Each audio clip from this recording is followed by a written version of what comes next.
안녕하십니까. 저는 제 고향에 있을 때 저희 부모님들이 모두 당회꾼을 했어요. 아버지는 담배관리소 소장 하시고 어머니는 군 여명장 하시다가 과오를 보면서 말하자면 여명원들한테 주는 그 나라에서 주는 한 달에 얼마씩 준다는 돈이 있었대요. 그 돈을 한 바퀴 굴린 채로 법에서는 이 돈으로 나라에서 주는 이 돈으로 유치원을 지어라 하는 돈은 학교 지어도 잡혀가는 줄 모르고 우리 어머니가 너무나도 경제가 바쁘니까 한 바퀴 굴려서 여명사업을 했으면 좀 더 잘할 수 있겠는데 하는 이런 생각으로 나라의 돈을 한 바퀴 굴렸어요. 근데 구체로 4년을 먹고 감옥으로 갈 줄은 꿈에도 생각을 못했습니다. 어머니가 감옥에 감으로 해서 제가 그때 참 결혼식을 했었는데 저희 남편이라는 사람은 딸이 한 돌도 못 됐는데 너희 어머니가 감옥에 갔기 때문에 해도 토대가 걸려서 내가 안전복을 더 입을 수가 없어 해가지고 제가 강제 기혼을 당했어요. 그 바람에 아버지가 마음고생을 하다 술만 많이 잡수더라고요. 그래서 아버지가 딱 어머니가 그렇게 된 지 2년 만에 술을 많이 잡수고 간이 불어서 그 병으로 돌아가시게 됐습니다. 그 돌아가실 때 너무나 안타까운 그 표현을 하지 못해서 앉아서 눈도 못 감고 가시더라고요. 그런데 그때 또 우리 나한테는 여동생이 둘이 있었어요. 근데 둘째 동생과 셋째 동생이 저보다 둘째가 2살이 아래고 셋째 동생 저보다 6살이 아래였습니다. 그런데 어느 날 어머니가 감옥 가고 아버지가 돌아가시고 먹을 게 없고 힘드니까 그 동생이 그 타격을 이기지 못해서 정신병이 왔습니다. 그래서 그 여동생이 시집도 못 가고 공산대학까지 나왔댔는데 그만 죽었습니다. 그것도 길바닥에서 무덤도 없이 누가 묻어졌는지도 모르게. 저는 그게 얼마나 가슴. 그런데 북한에서는 그렇게 되면 토대가 걸리는지 과오를 보면서 떨어졌는지 해가지고 어머니 감옥 가 아버지 사망해 동생이 그 정신적 고충을 이기지 못해서 끝내 죽는 바람에 한마디로 말해서 망한 집. 아버지 어머니가 당했구나 하다가 망한 집이라고 하면 모르는 사람들이 없는 정도로 우리 집에 대해서 얘기하기 시작합니다. 그래서 제가 그걸 이겨내다 이기지 못해서 남편과 강제 이혼을 당하고 제 막내 동생은 또 아마도 중국으로 팔려갔는지 제가 생리를 당했습니다. 그래서 저도 굶어 죽는 것보다도 더 가슴 아픈 게 사람이 정치적 계열에서 떨어지게 되면 인종차별이 들어오는 것. 아마도 사회주의국가에 그런 것이 있다는 자본주의에서는 아마 모를 겁니다. 저 집이 당일꾼 하다가 엄마가 개항하는 바람에 다 망했다. 저는 마음속에 무슨 생각을 했죠? 안 망했어? 망할 수가 없어. 어머니가 그렇게 된 것 사실은 법을 몰랐기 때문이야. 아버지가 당일꾼 하다가 돌아가신 건 어머니를 너무 사랑했기 때문에 그 마음을 이겨낼 길 없어서 술 살다 앞이 안 보여서 제가 중국 길을 택했습니다. 그런데 중국에 와서 산다는 그 자체 역시 제 마음대로 제 생각대로 하나도 안 되더라고요. 제가 그래서 어려고 한 번 시도하다가 기도를 잡혀서 1년 감옥에 가고 또 건너와서 몰라서 줄손이 없이 아무 앞손이 없이 저 혼자서 완 여자도 몇 명 없더라고요. 그래서 잡혀가서 한 번 감옥 가서 만 2년 반 있었습니다. 그 감옥 가서 있는 동안에 세상에 지옥이 여기구나 제가 많이 그 안에서 배웠습니다. 그런데 거기서 특징이 하나 있어요. 감옥 가면 사람이 고쳐 나와야 되는 것이 감옥인데 배워준 게 많아요. 그래서 감옥을 거기서는 학교라고 합니다. 왜? 죄를 범하였으면 그 죄 때문에 고치는 것이 아니라 그 잘못을 어떻게 해야 성공을 할 수 있는가 하는 걸 배우는 데가 바로 감옥 아닌 학교입니다. 그래서 제가 거기서 중국 가면 꼭 한국 가야만이 되겠구나. 거기서 배워가지고 나왔습니다. 그리고 한국 가면은 공민증도 주고 사람이 사는 데서 정말로 천국이라는 건 저는 생활에서 못 느껴봤으니까 사람답게 살 수 있겠구나. 아직 중국도 못 가봤는데 그걸 그 안에서 제가 배웠어요. 두었어요. 그래서 제가 그 수많은 여자들이 굶어 죽고 매맞아 죽고 정말 고생을 많이 하면서 죽는 걸 제가 보면서 이 지옥에서 내가 살아갈 수 있는 것이 중국을 거쳐서 한국 가야만이 되겠구나. 이런 생각을 하고 중국 땅을 밟은 여자도 아마 믿지 않을 겁니다. 네, 우리 아버지 어머니가 공산주의 국가, 사회주의 국가를 위해서 일생을 평생을 당일을 하면서 사람들에게 수령님을 위해서는 어떻게 해야 된다고 매일같이 토론하던 분들이 그렇게 갔을 때 너무나 가슴이 터지게 죽었어도 사람들이 손가락질 받으면서 가시는 걸 보고 나 이렇게 살고 보지 않았어. 너네 집은 망했다고 말하는 사람들의 입속에서 아니 안 망했는데 한국 말하고 싶어서 한국 가고 싶어서 그런데 중국 가서 한국 가는 길을 제가 찾을 수가 없더라고요. 왜요? 손이 없기 때문에 어떻게 해야 한국 갈지 몰랐기 때문에. 그런데 제가 기독교라는 말이 어느 사람의 입을 통해서 들었어요. 기독교라는 말에 중국 땅에 잡지가 있더라고요. 그래서 내가 그 잡지를 다 뒤져봤어요. 기독교를 좀 찾아볼까. 그것도 한국 기도.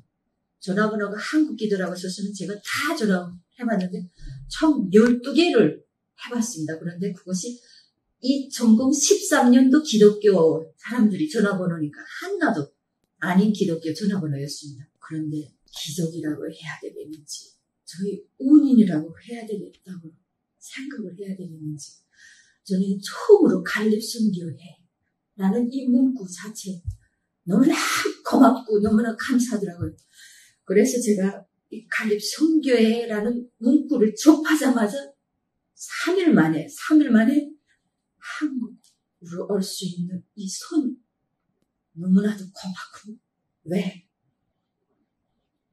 그 10년 전부터 아버지, 어머니, 동생 너무나 가슴이 맺혔기 때문에 나만은 죽지 않아서 그 사람들이 왜 그렇게 잘못되었으며 왜 그렇게 살다가 가야만 했는지 그걸 딱 풀고 싶었어요. 제가 죽지 않고 꼭 살아서.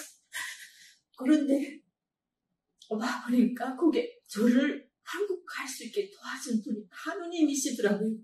제가 하느님을 접했다는 그것이 왜 그렇게 감사했는지 왜 그렇게도 고마웠는지 아무리 울고 아무리 소리치고 해도 다 표현이 안 돼요. 김성훈 목사님 그리고 여기 계신 선교사님 목사님 저는 여기 와서 제일 많이 울은 것 같아요. 그리고 노래도 제일 실적이고 자기전이고 그 기쁨의 표현을 제가 많이 하는 사람인 것 같아요. 그것도 그 중에서 제일 마음에 들었던 노래 은혜. 저는 은혜를 입었습니다. 제가 그렇게 가고 싶었고 너무나 가고 싶은 한국으로 기독교 모든 목사님들이 생명을 살리는 일이 한국 교회가 기도합시다. 저희 가슴 속에는 이 말이 심장의 터침이고 사람이 살자면 피가 흘러야 되죠. 저희 마음속에 피로 들어옵니다. 그리고 오늘 우리 목사님이 예수님을 믿기 전과 믿은 다음에 자기의 삶이 어떻게 변했는가 우리한테 물어보시더라고요. 저는 그때도 역시 예수님을 모를 때에는 저는 기도라는 걸 모르고 살았어요. 그런데 예수님한테 저희 아픔을 기도 올리니까 어느 순간에 그 아픔이 싹 사라졌어요. 저는 그 말이 정말 맞다. 그런데 우리 저는 중국에서부터 예수님에 대해서 알기 시작해서부터 꼭 시간 있으면 예수님 공부를 많이 하고 싶었어요. 그런데 그 소원을 여기와서 잃었어요. 라고 말할 때 정말이다. 여기에서 정말 공부하게 돼서 잘 됐구나. 그런데 저는 대답하기를 저한테 예수님을 알기 전에는 부모가 없었어요. 고아로 믿어주지 않고 이해해주지 않고 도와주지 않고 부모 없는 고아로 살던 저를 하나님께서 아버지 되어주셨습니다. 이것이 저한테 첫째입니다. 두 번째로 저는 아버지 딸로 태어났다는 영적인 출생증을 받아놨어요. 그 출생증을 쓴 다음에 목사님도 계셨고 선교사님도 계셨고 사랑하는 우리 자매야 있었어요. 이것이 저한테는 출생증이 있었다는 주민으로 됩니다. 고아로 버림받고 살던 저를 아버지 되어주시고 한국 가면 국민증도 주시고 저한테 인권을 주시고 사람답게 살라고 길을 열어주시는 하느님이 저한테 있다고 저는 소리치며 말하고 싶었던 걸 딱 목사님이 물어보시더라고요. 저는 이 예수님이 섬긴 이 책이 딱 저를 위해서 만들어진 것 같다는 그런 생각을 제 마음속에 하게 됩니다. 그래서 목사님한테 물어봤어요. 이 성경책을 맨 처음에 누가 썼습니까? 하니까 모세가 썼어 라고 말씀하시더라고요. 정말 그 모세가 이 땅에 살아있다면 저는 가서 졸하고 싶습니다. 감사하다고요. 이 구절구절이 제가 살던 그 땅에서 왜 영적인 생명도 모르고 그렇게 살다가 가시는가? 왜 동생들과 리더를 해야 되는가? 왜 아버지가 그처럼 허무하게 가셔야 되는가? 무엇 때문에 어머니가 그렇게 억울하게 감옥 가셔야 되는가? 이 책에 다 그 소원을, 그 마음을 다 적혀 있는 것 같아요, 이 책에. 감사합니다, 서훈 목사, 김서훈 목사님. 힘내십시오. 아마 제가 하나님을 영접한 것은 김성훈 목사님이 저에게 여기를 올 수 있게 해준 그 갈립성교회 정말 여기까지 오게 됐고 저희 목숨을 살려주셨고 하나님을 알게 해주셨고 알면 알아갈수록 정말 하나님의 사랑, 자매간의 사랑 행복합니다. 제가 하나님을 알게 해주신 김성훈 목사님을 제가 만난 거에서 예수님 사랑 그 자체는 인간에게서 볼 수 없는 아가페 사랑. 저는 이 사람한테서 그런 사랑이 날 수 있을까? 의문이 많이 갑니다. 그런데 우리 하느님이 그 사랑을 성훈 목사님이 아가페 사랑을 우리에게 주십니다.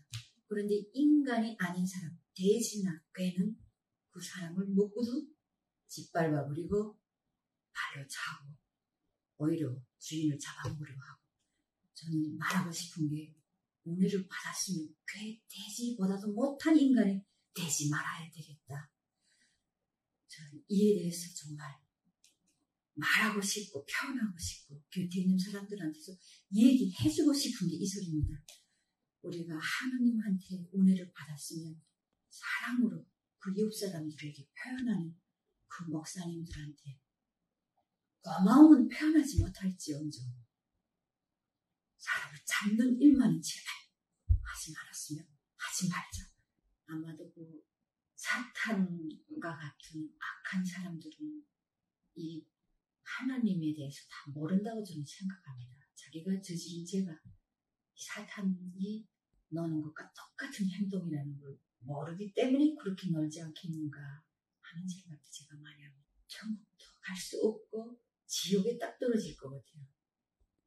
그리고 제가 말하고 싶은 건 한국 갈 수 있는 길도 열어주시고 하나님을 알게 해주신 성훈 목사님 고맙습니다.